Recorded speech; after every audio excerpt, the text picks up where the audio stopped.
I had to, in my own relationship with Will, dissolve my romanticism around what I thought marriage would be, should be. And honestly, we really never had what I would consider the ideal honeymoon stage.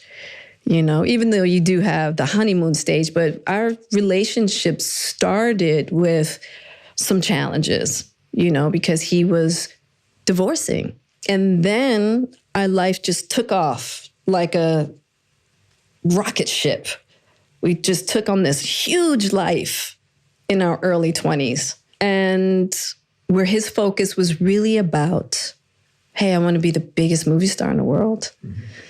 And I knew that going into our relationship, and I knew there would be sacrifices with that. And then along the way, and I talk about this in the book, just having those different perspectives and really trying to figure out how to reconcile those different perspectives and also deal with a lot of challenges. So I think one of the things that I address in the book in regards to, you know, people thinking that we've had an open marriage, and we haven't had an open marriage. I talk about starting off pretty much early on in our marriage of having the need for transparency. And that is a big difference between, hey, you can do whatever you want, you know, versus like, hey, here we are, very young people in this place called Hollywood that has a lot of temptation.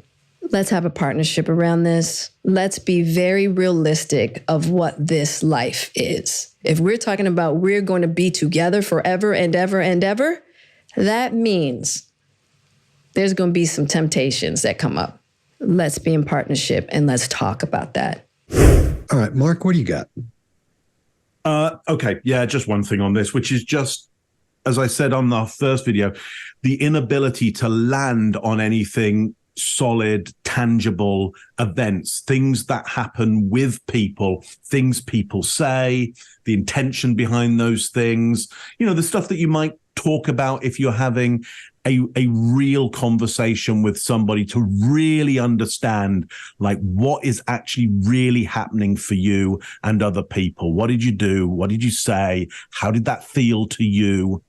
No, we've got challenges, transparency, temptation, realistic, partnership, nothing, all good concepts, but this list of concepts which mean we can't get our fingers on any event that ever happens. And if we try and get to an event with her, it'll just be thrown up into a conceptual area, which means, again, we can't touch it. So she's seen us off the territory with politics and God and culture. And now if we're going to stay in this territory and try and analyze what's going on, because we may be actually interested in it, again, we can't get a finger hold in any of it. There's nothing solid in there. Greg, what do you think? What do you got on this one? You know why? That's because feelings aren't real things. They are only real things to you. They aren't real things to me. They aren't real things to any of us. We can see the symptoms. That's what we're looking for, but they aren't tangible. And this is a person who is living in a world of feelings, in my opinion. And all they do is talk about how they feel and how things are. We didn't hear any facts in almost anything we've heard to now. She'll go in and tell us all of these feelings and how she's going to work. If you watch her, we talk about eye accessing on the show fairly often. You see her going left, going over to this auditory kind of place that she's recalling something. You ask her a conversation and she went, no, now we get to start looking. And she's going back to the same place for memory. The problem is when you lay down something in your head as rote, something you've read, something becomes a mantra for you, to use a word, then that kind of becomes just auditory memory. And we're seeing that auditory memory in her as she goes back and she's pulling pieces of conversations or things she's read that are becoming part of her operating system and how she feels and why she feels that way. That's my opinion of this. She overcomes all that Botox or whatever she's had done to her forehead to actually get a wrinkle in her forehead when she says, dissolve my romanticism. And it's actually pretty pronounced as a request for approval. Do you get what I'm saying? And then when we see her move off to the right and up to a different part of her brain. Her eyes are moving up high and the opposite side. She's going to talk about something where she's saying we didn't really have a honeymoon, and she's visualizing that honeymoon, the perfect honeymoon.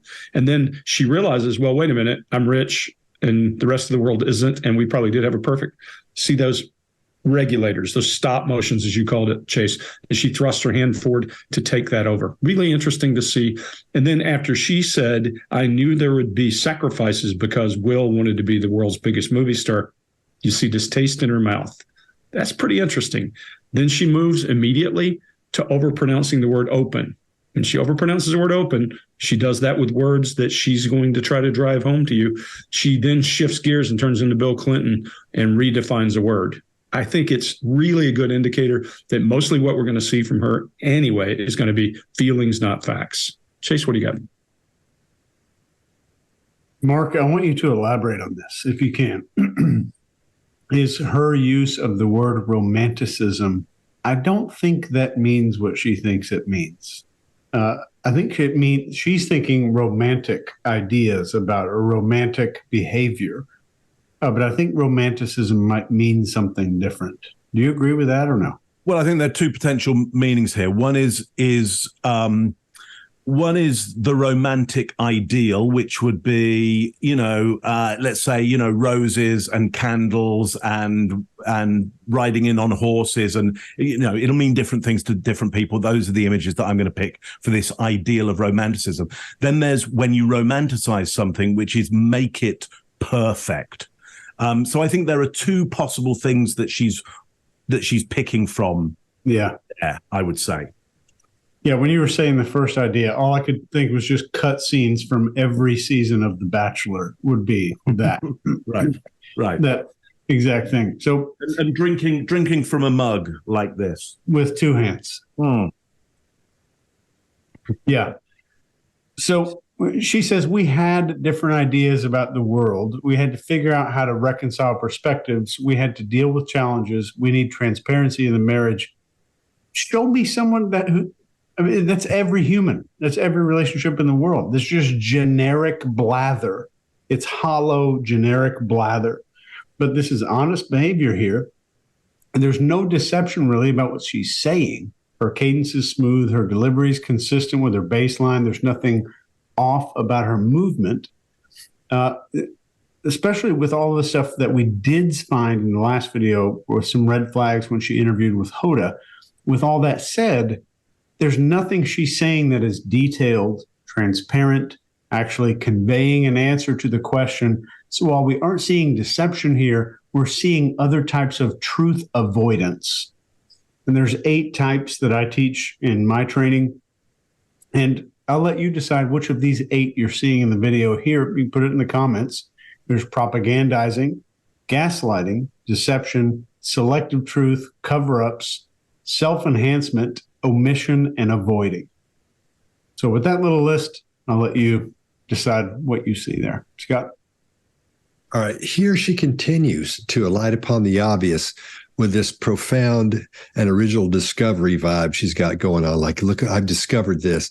No, you haven't. You're just puking up stuff you've read in these books and on Google. She's just Googling stuff, and it's coming. Or maybe she's not Googling, but she's definitely underlining words and phrases in these books and then sitting around thinking about it, memorizing them. And then when she gets the chance, like here is the perfect example, just pukes them out and thinks it makes her sound profound. And it doesn't at all. She speaks really slowly so she can construct these sentences with these phrases she knows, because I'm sure they're sitting up here in a bubble, just, and she just connects with those and starts putting them in order, like those little things on a refrigerator where you have all those words and you can make sentences out of them. It's kind of like that, because that's what it sounds like when she speaks.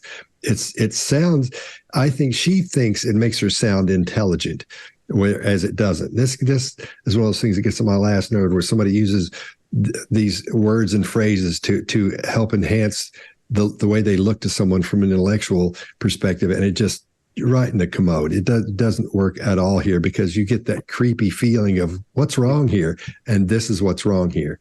So Nothing original. It's just regurgitation of the things she's read and things she's underlined, and that's all it is. If I sound a little bit bent out of shape, it's because these kind of things just get on my last nerve when somebody does this, and it's so obvious. It's so bad. You're sounding like you need some deep healing, Scott, around this. Yeah, I you do. need some deep healing. Hey, I'm on my journey, man. On my journey on the path to healing. Your journey. Deep healing. Your journey. Yeah, it really is.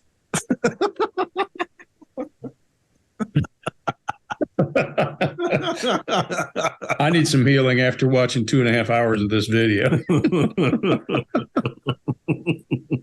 One of those tape replays.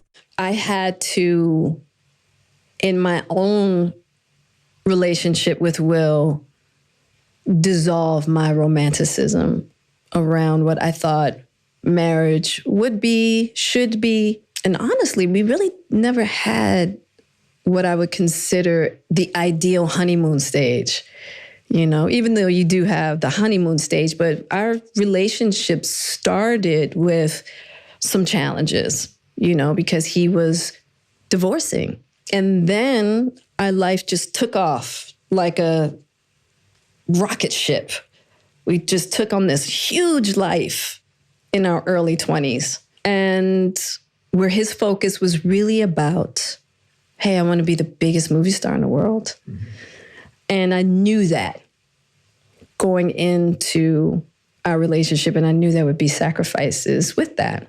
And then along the way, and I talk about this in the book, just having those different perspectives and really trying to figure out how to reconcile those different perspectives and also deal with a lot of challenges. So I think one of the things that I address in the book in regards to, you know, people thinking that we've had an open marriage, and we haven't had an open marriage. I talk about starting off pretty much early on in our marriage of having the need for transparency. And that is a big difference between, hey, you can do whatever you want, you know, versus like, hey, here we are, very young people in this place called Hollywood that has a lot of temptation. Let's have a partnership around this. Let's be very realistic of what this life is. If we're talking about we're going to be together forever and ever and ever, that means there's going to be some temptations that come up. Let's be in partnership and let's talk about that. If you like this video, get the full body language breakdown and analysis on our main channel by clicking this video right here.